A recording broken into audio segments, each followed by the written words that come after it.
My sister sent me a video, and I'm thinking about how imperative it has been for me to pivot my mindset whenever thoughts come into my brain that don't necessarily align with the direction I'm trying to go or emotions I'm aiming to experience. I quickly pivot, like boom, boom, boom.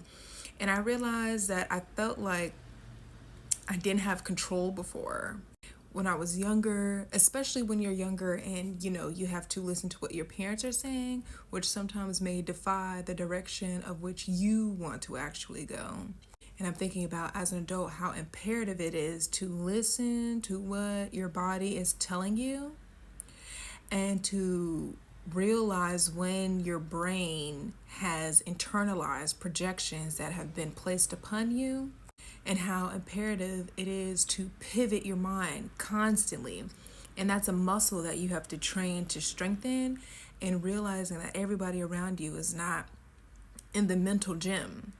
And so if you're in the mental gym, it's like easier to see other people who are not in the mental gym. And so sometimes you have to disassociate from people and just be incredibly mindful of like what it is that you're thinking about.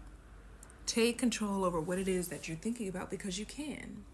Anytime something enters your mind, and it may enter your mind all the time, like boom, boom, boom, and it is up to you to fight back.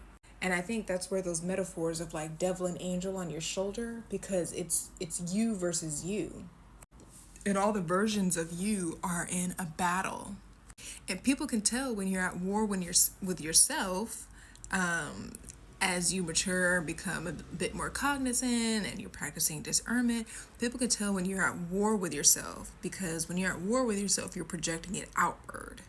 But when you're in conversation with yourself, people can also sense that as well, because you're a little bit more slow to anger.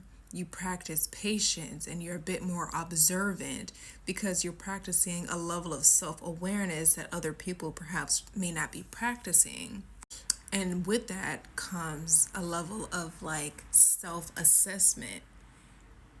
So essentially what I'm saying is practice self-awareness. Practice it. Begin today, strengthen it tomorrow, and become an athlete on Wednesday.